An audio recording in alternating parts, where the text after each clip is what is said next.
Bonjour. Aujourd'hui, on va parler de la constante de basicité. La constante de basicité, ben, c'est aussi une constante d'équilibre en fonction des concentrations. Et ben, c'est le pendant de la constante d'acidité, à l'exception que ben, elle ne concernera pas dans ce cas-ci un acide, mais bien une base, comme son nom l'indique. Donc, à l'instar de la constante de acidité, ben, la constante de basicité, elle va être calculée, mais seulement pour les bases faibles. Je vais faire un petit rappel là, de la constante d'acidité au niveau de l'écriture des équations. Donc, il y a deux façons d'écrire une équation d'ionisation pour un acide. D'abord, selon Arrhenius, bien, un acide va libérer des ions H+. Donc, dans le cas de l'acide faible, acide cyanhydrique, HCN, ben, c'est facile de voir qu'on peut séparer ça en un ion H+, et un ion CN-, puis on atteint l'état d'équilibre. Si on écrit la même équation, mais en utilisant la théorie de Bronsted et Lowry, bien, on se rappelle que pour Bronsted et Lowry, s'il y a un acide, ça prend nécessairement une base parce que l'acide est donneur de protons. Donc, l'acide est dans l'eau et transfère un proton à une molécule d'eau. Donc, mon acide devient un donneur de protons. Et dans ce cas-ci, l'eau joue le rôle de la base qui est un capteur de protons. Donc, on va atteindre l'état d'équilibre avec l'ion hydronium, H3O+, et l'ion CN-, comme on voyait d'ailleurs dans l'équation d'Arrhenius.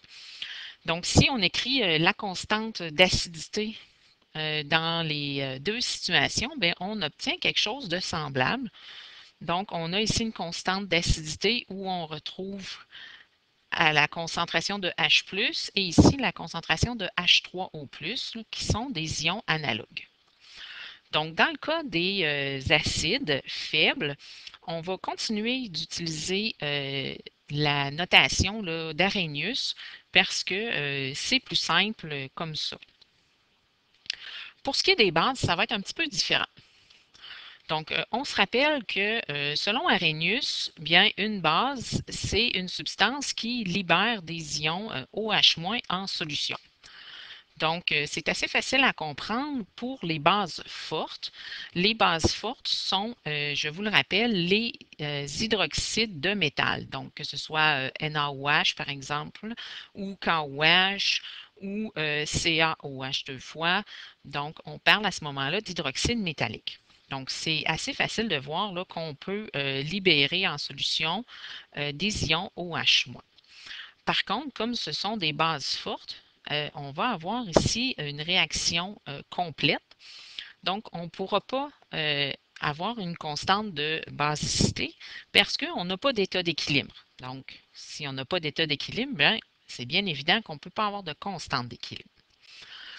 Donc, pour les bases faibles, ben, on ne pourra pas utiliser la théorie d'Arrhenius. Donc, si on prend par exemple l'ammoniac, qui est un exemple classique, ben, c'est un peu difficile d'expliquer pourquoi il y a un comportement basique en se basant sur la théorie d'Arrhenius. Donc, on va plutôt utiliser la notation de Bronsted-Lowry, où notre base est en présence d'un acide qui est l'eau. Donc, on se rappelle que l'eau a un caractère amphotère, peut parfois jouer le rôle d'une base, parfois jouer le rôle d'un acide. Donc, dans ce cas-ci, l'eau devient donneur d'ion H+, donneur de protons, et NH3, qui est la base, va capter ce proton-là. Donc, on va avoir une situation d'équilibre avec l'ion ammonium et l'ion hydroxyde. Ce qui fait que lorsqu'on va écrire la constante de basicité, bien, on va avoir toujours la présence d'ion OH- là, au numérateur. Donc, concentration des produits, là, comme à l'habitude, sur concentration du réactif. Et bien sûr, on n'écrit pas l'eau parce que l'eau étant à l'état liquide, ben, elle ne fait pas partie de l'expression de la constante d'équilibre. Donc, si on résume, pour les acides faibles, on va utiliser la théorie d'Arrhenius. Mais pour les bases faibles, on va utiliser la notation là, avec la théorie de Bronsted et Lowry. Donc, si on fait un exemple de résolution de problème avec une constante de basicité, donc par exemple la morphine, qui est une base que l'on peut extraire d'une plante, on s'en sert en médecine pour contrôler la douleur, donc c'est bien connu. Une solution de morphine à 4,5 par 10 à la moins 3 mol par litre a un pH de 9,93 et on demande de calculer la constante de basicité de la morphine. Donc, on va, comme à l'habitude, écrire nos données qui sont à ce moment-ci les mêmes que dans l'exemple qu'on a fait pour la constante d'acidité. Donc, on connaît la concentration initiale de la morphine, 4,5 par 10 à la moins 3. On connaît le pH de départ et on cherche la constante de basicité. Donc, on va tout d'abord écrire notre équation. Donc, on a deux substances en présence, soit la morphine et l'eau. Donc, comme on a dit ici que la morphine est une base, c'est-à-dire qu'elle va capter un proton en provenance de l'eau ici qui joue le rôle d'acide. Donc, on a un transfert de un seul proton vers la morphine. Donc, on va avoir une situation d'équilibre ici avec la morphine là, qui aura un ion H+ ici. Donc, on ajoute là, par convention le proton ici à la fin. Là, on ne vient pas ajouter ici, on n'écrit pas H20. On va plutôt ajouter le H ici à la fin, ce qui nous laisse l'ion hydroxyde ici OH. Donc, on a écrit notre équation.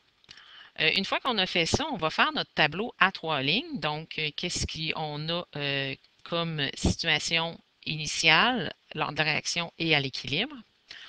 Donc, on connaît nos concentrations initiales. Donc, pour la morphine, 4,5 par 10 à la moins 3.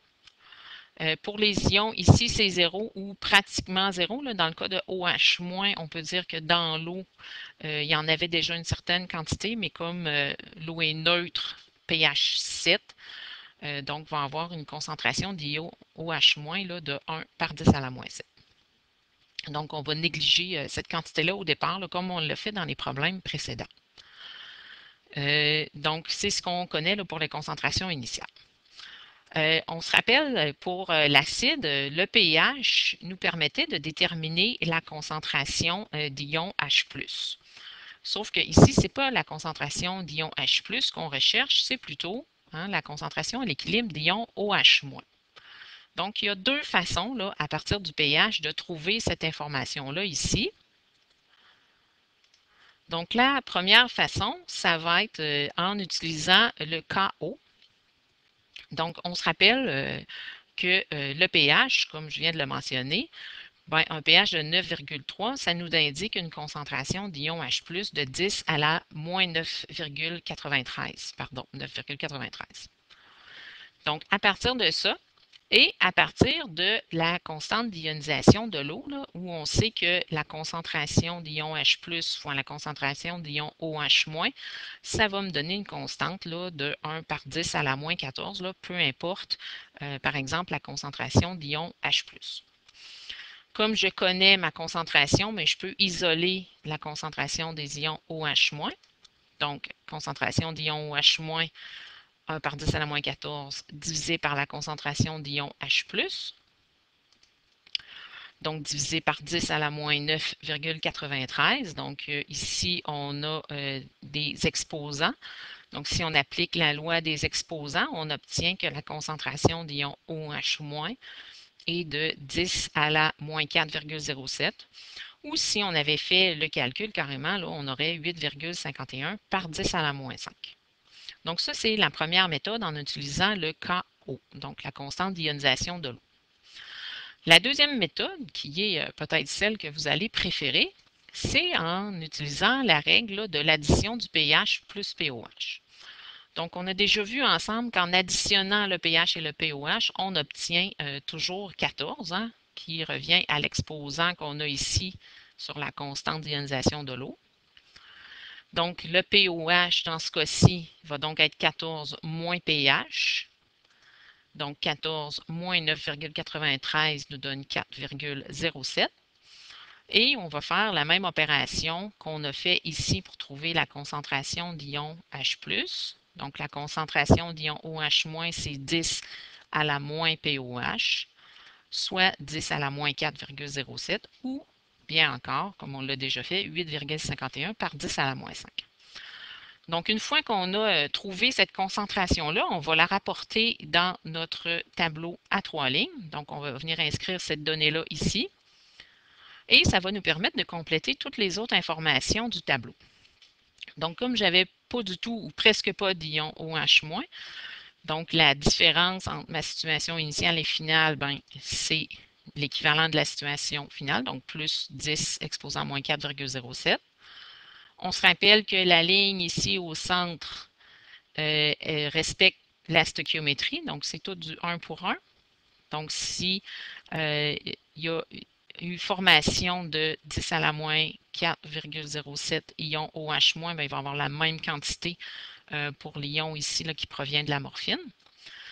Et même chose ici, donc la quantité qui s'est dissociée, donc c'est l'équivalent de ce qui s'est formé ici du côté des produits. Donc, on a une différence négative ici là, de moins 10 à la moins 4,07.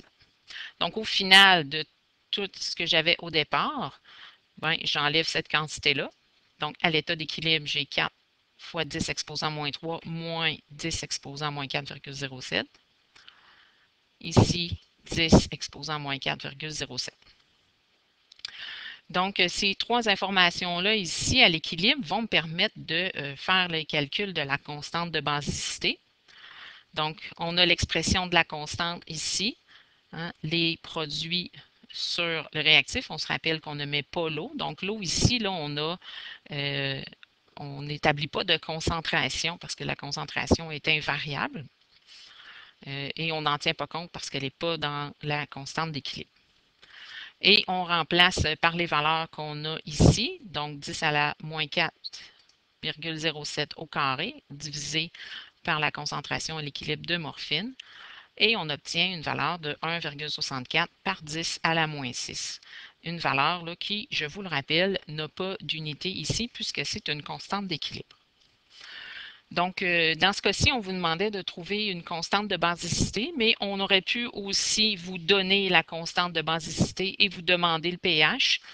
Donc, il faut faire attention à ce moment-là parce que généralement, ben, pas généralement, mais lorsque j'ai une constante de basicité, ce que je vais trouver, c'est une concentration d'ion OH-. Donc, ça va être important là, de le transformer et d'utiliser la constante d'ionisation de l'eau pour aller déterminer d'abord la concentration des ions H+, et finalement le pH de cette solution-là, ou de transformer la concentration ici en pOH et de faire 14 moins pOH pour trouver le pH de la solution. Donc, ça complète la théorie pour la constante de basicité.